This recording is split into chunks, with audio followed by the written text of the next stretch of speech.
Hello friends, welcome to with my মুভিয়ালি। আজকে চলে এসেছি তোমাদের সঙ্গে একটা বিশেষ বিষয় শেয়ার করব বলে। গত 29শে মার্চ 2025 স্যাটার্ন ট্রানজিট হয়েছে। স্যাটার্ন কুম্ভ রাশি থেকে মীন রাশিতে গোচর করেছেন। তার ফলে অনেকেই ভয় ভয় ছিলে, অনেকেই আমাদের জিজ্ঞাসা করেছিলে যে নিউমেরোলজিক্যালি এর কোনো এফেক্ট হয় কিনা, আর তার সম্পর্কে যাতে কোনো রেমেডিজও আমি তোমাদের সঙ্গে শেয়ার করে নিই।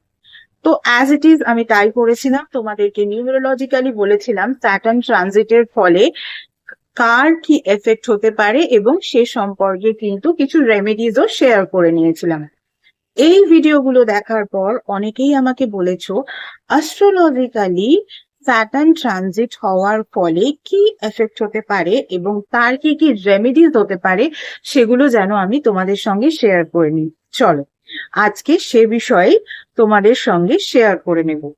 স্যাটার্ন ট্রানজিট হয়েছে, এই ট্রানজিট হওয়া নিয়ে দেখবে বিভিন্ন রিলসে, বিভিন্ন সোশ্যাল মিডিয়ার ভিডিওস গুলোতে না শুধুমাত্র রাশি নিয়ে বলা হচ্ছে যে এই রাশির এই হচ্ছে, ওই রাশির ওই হচ্ছে।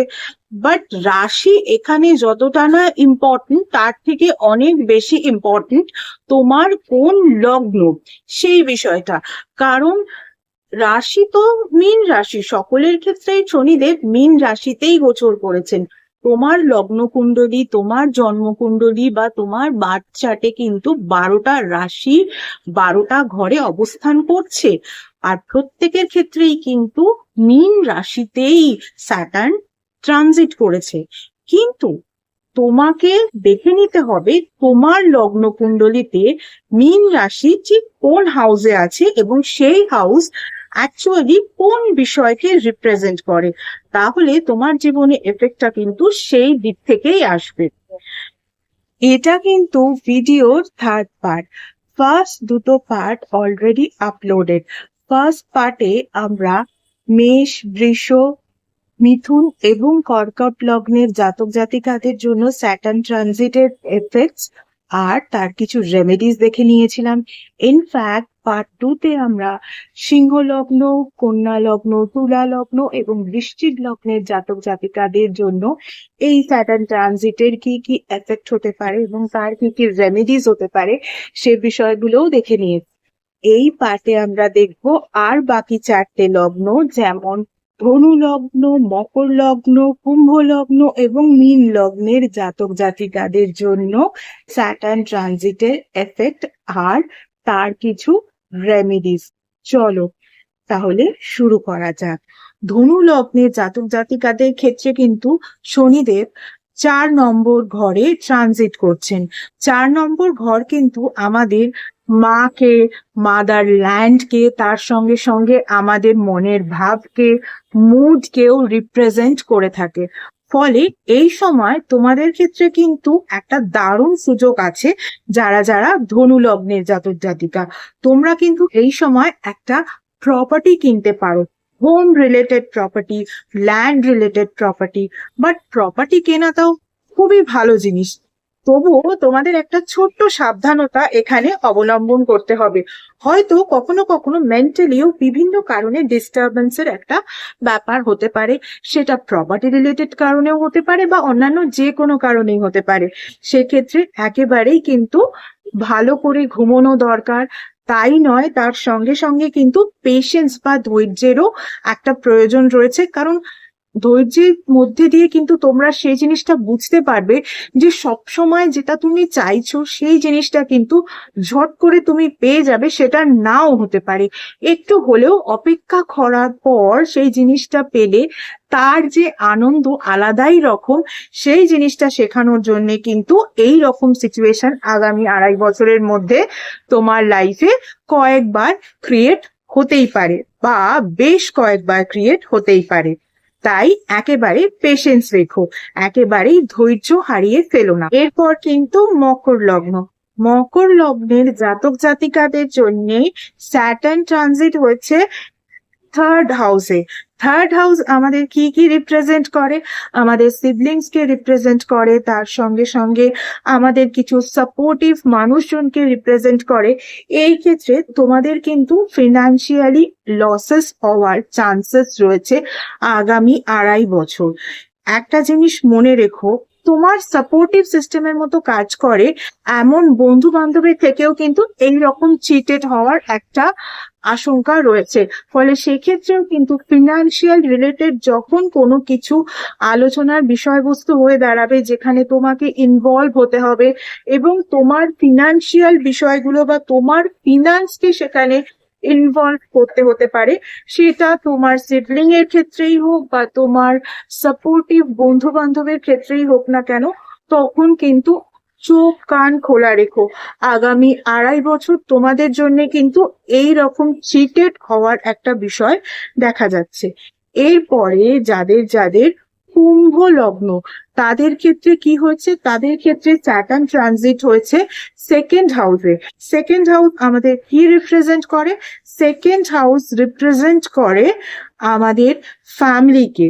আমরা কোন পরিবারে জন্মেছি, আমাদের সেই পরিবারকে কিন্তু রিপ্রেজেন্ট করে আমাদের সেকেন্ড হাউস। এবারে সেকেন্ড হাউসে যখনই শনিদেব গোচর করেন, তখন কিন্তু ফ্যামিলি রিলেটেড অনেক রেসপন্সিবিলিটি তোমার বেড়ে যেতে পারে, কিন্তু সেই রেসপন্সিবিলিটি গুলো থেকে মুখ ফিরিয়ে নিলেও চলবে না, সেখান থেকে পালিয়ে গেলেও চলবে না। যতটা সম্ভব ততটা তুমি রেসপন্সিবিলিটি গুলোকে একেবারে নিয়ে নাও এবং সেই রেসপন্সিবিলিটি গুলোকে পালন করার চেষ্টা করো। তাহলে এমনিতেই স্যাটার্ন হ্যাপি হয়ে যাবেন এবং 2.5 বছর পরে কিন্তু তুমি তার রেজাল্ট নিজের চোখের সামনেই দেখতে পাবে। এরপরে যাদের যাদের মীন লগ্ন, মীন লগ্নের ক্ষেত্রে স্যাটার্ন ট্রানজিট হয়েছে কিন্তু ফার্স্ট হাউসে। ফার্স্ট হাউস আমাদের নিজেদেরকে রিপ্রেজেন্ট করে, আমাদের নিজেদের পার্সোনালিটিকে রিপ্রেজেন্ট করে। যখনই স্যাটার্ন ট্রানজিট হয় ফার্স্ট হাউসে, তখন কিন্তু এটা ধরেই নিতে হবে যে তোমার কিন্তু সারাদিন মনে হচ্ছে কাজ করব না, আমার ঠিক ভালো লাগছে না, মানে খুব একটা স্লাগিশ মুভমেন্ট তৈরি করে দেন। তার সঙ্গে সঙ্গে একেবারে সমস্ত কিছুতে খালি অলসতা, খালি ঘুম ঘুম ভাব, সবকিছুতে একেবারে রেস্টিং পিরিয়ডে থাকার মতো বিষয় কিন্তু ক্রিয়েটেড হয়। আর এইখানেই হচ্ছে সমস্যা। জাতক বা জাতিকা যদি একবার এই রেস্টিং ব্যাপারটাকে নিজের সঙ্গে হ্যাবিচুয়েটেড করে নেয়, তাহলে কিন্তু স্যাটার্ন তাকে বলবে, তুমি এতক্ষণ ঘুমোচ্ছ, চলো তোমাকে আমি আরো 5 ঘন্টা ঘুমানোর সুযোগ করে দিচ্ছি, তুমি আরো 5 ঘন্টা ঘুমো। এই করে করে কিন্তু একেবারেই তোমার কর্মের সময়গুলো নষ্ট হবে। সেটা তুমি এখন না বুঝলেও 2.5 বছর পরে কিন্তু বুঝতে পারবে। তাই স্যাটার্ন কিন্তু একদম অলসতা পছন্দ করেন না। যেখানে মানুষের পার্সোনালিটিকে রিপ্রেজেন্ট করা হচ্ছে যে হাউসের দ্বারা, সেই হাউসে যখন স্যাটার্ন নিজে গিয়ে বসছেন, তখন কিন্তু তুমি যদি এরকম স্লাগিশ হয়ে যাও, উনি তো এরকম সিচুয়েশন ক্রিয়েট করবেনই, কিন্তু তুমি যদি সেই সিচুয়েশনটাকে নিজের মধ্যে অ্যাডপ্ট করে নাও, প্রচন্ড ভাবে অলস হয়ে যাও, আর যিনি গেছেন তোমার ফার্স্ট হাউসে, তিনি অলসতা একদমই পছন্দ করেন না। তাই যাদের মীন লগ্ন, তাদেরকে কিন্তু বলছি, অবশ্যই তোমরা একেবারেই স্লাগিশ ব্যাপারটাকে অ্যাডপ্ট করো না, অলসতা একেবারে ঝেড়ে ফেলো, কাজ করো এবং সৎ পথে থেকে কাজ করো। যেরকম সৎ পথে থেকে কাজ করলে আগামী 2.5 বছর পর তার সুফল পাবে, সেরকমই যদি এই স্লাগিশ থাকো, অলস থাকো, তাহলে বুঝতেই পারছো, কি আর বলবো। তাহলে বুঝতে পারলে যারা যারা আমাকে বলেছিলে অ্যাস্ট্রোলজিক্যালি স্যাটার্ন ট্রানজিট তোমাদের লাইফে কি কি বিষয় ঘটাতে পারে, সেই বিষয়গুলো আর তার কিছু রেমেডিস তোমাদের সঙ্গে যাতে শেয়ার করে নিই, তো এই কতগুলো ভিডিওতে কিন্তু আমি তাই শেয়ার করে নিলাম।